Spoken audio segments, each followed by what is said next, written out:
संबलपुर सारा ओडिशा रे गोपालन जेतिकी शिल्प सेतिकी एक आवेग। एठारे वाणिज्य परंपरा सहित जड़ित जीवनर प्रत्येक दिग को छुईची भरण पोषण ठारू आरंभ करी अर्थनीति पर्यंत। एहा उपरे निर्मित होईची पश्चिम ओडिशा गोपालन सम्मेलनी 2023 ऐतिह्य ज्ञान व्यवसाय एवं संस्कृतिर एक संगम स्थल।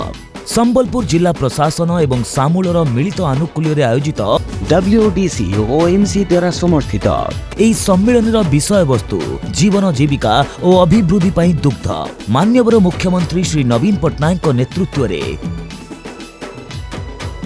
MKUY मुख्यमंत्री कृषि उद्योग योजना भली योजना द्वारा एही अंचल दुग्ध उत्पादन को पुनर्बार उज्जीवित करा जायछि। बिना सुधरे गो ऋण, मनरेगा रे गोखाद्य और मेगा गोखाद्य प्लॉट विकास, टेली वेटरनरी, दुग्ध परीक्षण व्यवस्थार डिजिटाइजेशन एवं अन्यान्य व्यवस्था सारा देशरू एकाठी हेउचंती सरकार को तरफरू अंशीदार कारबार शिक्षानुष्ठान चिंतक माने। एही अवसर रे दुग्ध उत्पादन प्रजुक्ति विद्यार विशेषज्ञ माने मध्य उपस्थित रे ज्ञान बांटिबा एवं नूतन सहयोग सृजन।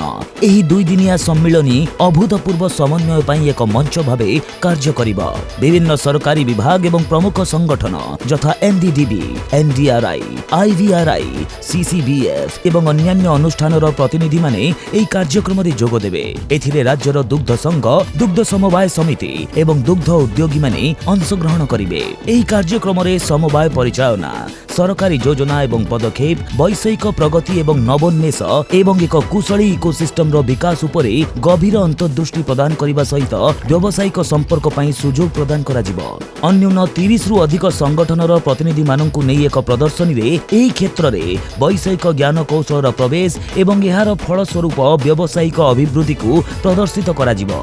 एहा व्यतीत जिला स्तरीय क्विज और वितर्क प्रतियोगिता मध्ये अनुष्ठित हबो। एहा समग्र राज्य रे 6500 रु अधिक समवाय समिति एवं 3 लाख दुग्ध चाषी को सकारात्मक भावे प्रभावित करिबो। पश्चिम ओडिशा गोपालन सम्मेलनी 2023 18-19 नवेम्बर 2023 PhD ग्राउंड संबलपुर।